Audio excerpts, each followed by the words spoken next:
ഇഷ്ടമുള്ള മദ്യം ലഭിക്കാൻ ബിവറേജസിന്റെ ക്യാഷ് കൗണ്ടറിലിരിക്കുന്ന ജീവനക്കാരന് കൈക്കൂലി കൊടുക്കണം. 50 രൂപ കൈക്കൂലി കൊടുത്താൽ മദ്യമുണ്ട്, ഇല്ല എങ്കിൽ സ്റ്റോക്കില്ല എന്ന് പറഞ്ഞു കളയും. ഈ വിധം സ്ഥിരം മദ്യം മേടിക്കുന്നവരോട് ചോദിച്ചു തന്നെയാണ് ജീവനക്കാരൻ കൈക്കൂലി വാങ്ങുന്നത്. ഇത്തരത്തിൽ നിരന്തരം കൈക്കൂലി കൊടുക്കേണ്ടി വരുന്നതിൽ സഹികെട്ട് മദ്യം വാങ്ങാനെത്തിയ ആൾ തന്നെ ജീവനക്കാരൻ കൈക്കൂലി വാങ്ങുന്ന ദൃശ്യങ്ങൾ പകർത്തി എക്സൈസ് മന്ത്രിക്ക് അയച്ചു.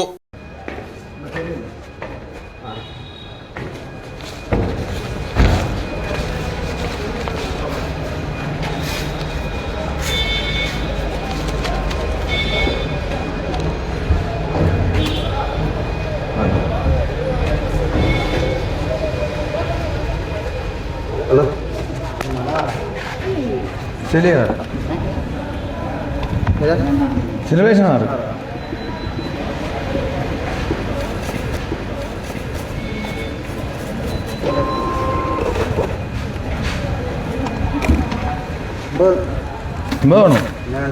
ഉണ്ടോ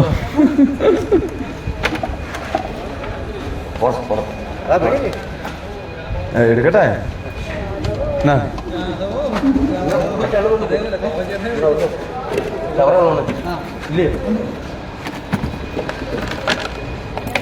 കൊല്ലം കരുനാഗപ്പള്ളിയിലാണ് സംഭവം. കരുനാഗപ്പള്ളിയിലെ ബിവറേജസ് ഔട്ട്ലെറ്റിലാണ് ജീവനക്കാരൻ സെലിബ്രേഷൻ റമ്മിനായി 50 രൂപ കൈക്കൂലി വാങ്ങിയത്. ആദ്യം മദ്യത്തിന്റെ പണം വാങ്ങി ബില്ല് നൽകി. പണം എണ്ണുന്നതിനിടയിൽ കൈക്കൂലി പണം കാണാഞ്ഞിട്ട് ഉപഭോക്താവിനെ പ്രതി നോക്കുന്നതും ദൃശ്യങ്ങളിലുണ്ട്. തുടർന്നാണ് പണം ചോദിച്ചത്. ഇതോടെ ഉപഭോക്താവ് 50 രൂപ എടുത്തു നൽകി. ചിരിച്ചുകൊണ്ട് വാങ്ങി പോക്കറ്റിലിടുകയും ചെയ്തു. ഇത് ഇവിടുത്തെ സ്ഥിരം പരിപാടിയാണെന്നാണ് പുറത്തുവരുന്ന വിവരം. ദൃശ്യങ്ങൾ മന്ത്രിയുടെ വശം എത്തിയതോടെ അന്വേഷിച്ച് അടിയന്തര നടപടിയെടുക്കാൻ CMDക്ക് നിർദ്ദേശം നൽകുകയായിരുന്നു എക്സൈസ് മന്ത്രി M. ലിജു. ബെവ്കോയുടെ ഇന്റേണൽ ഓഡിറ്റ് വിഭാഗം പരാതിയിൽ അന്വേഷണം നടത്തും. റിപ്പോർട്ട് ഉടൻ കൈമാറണമെന്നും നിർദ്ദേശമുണ്ട്. Malayalam television, Kollam. MX wedding centre.